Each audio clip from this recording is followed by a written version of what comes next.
சுறுசுறு செய்திகளுடன் உங்கள் தமிழ் நியூஸ். வணக்கம். தமிழ் நியூஸின் இன்றைய செய்திகள். வணக்கம். தமிழ் நியூஸ் சேனலுக்காக செய்தி வாசிப்பவர் உதயகுமார். திருத்தணியில் சவுந்தரராஜன் தலைமையில் ஜெயலலிதா நினைவு தினம்.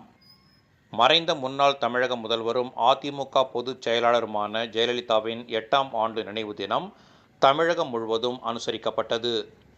சென்னையில் முன்னாள் தமிழக முதல்வரும் அதிமுக பொதுச் செயலாளருமான எடப்பாடி பழனிசாமி தலைமையில் அதிமுகவின் முக்கிய நிர்வாகிகள் சென்னை மெரினா கடற்கரையில் உள்ள ஜெயலலிதாவின் நினைவிடத்தில் மலர் தூவி மரியாதை செலுத்தினர். அதேபோல் தமிழகம் முழுவதும் பல இடங்களில் ஜெயலலிதாவின் நினைவு தினம் அனுசரிக்கப்பட்டது. அதன் தொடர்ச்சியாக திருத்தணி நகரத்தில் முன்னாள் நகரமன்ற தலைவரும் அதிமுக நகர செயலாளருமான சவுந்தரராஜன் தலைமையில் ஜெயலலிதாவின் 8ஆம் ஆண்டு நினைவு தினம் அனுசரிக்கப்பட்டது. திருத்தணி நகரத்தில் கோஆப்டெக்ஸ் துணிக்கடை எதிரில் வைக்கப்பட்டிருந்த முன்னாள் முதல்வர் ஜெயலலிதாவின் திருவுருவப் படத்திற்கு சவுந்தரராஜன் மலர் தூவி மரியாதை செலுத்தினார்.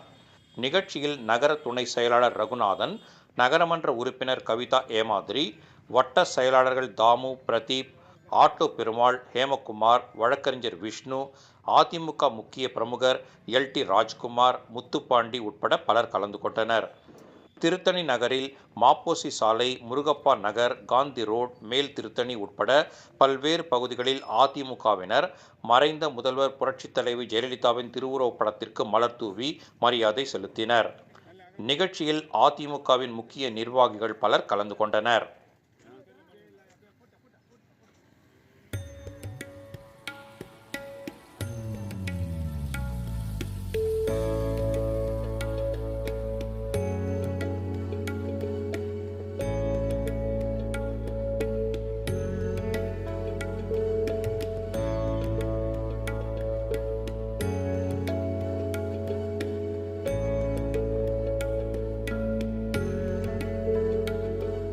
அதேபோல் திருத்தணி நகர செயலாளர் சவுந்தரராஜன் தலைமையில் சென்னை மெரினா கடற்கரையில் உள்ள புரட்சித் தலைவி ஜெயலலிதாவின் நினைவிடத்தில் மலர் தூவி மரியாதை செலுத்தப்பட்டது.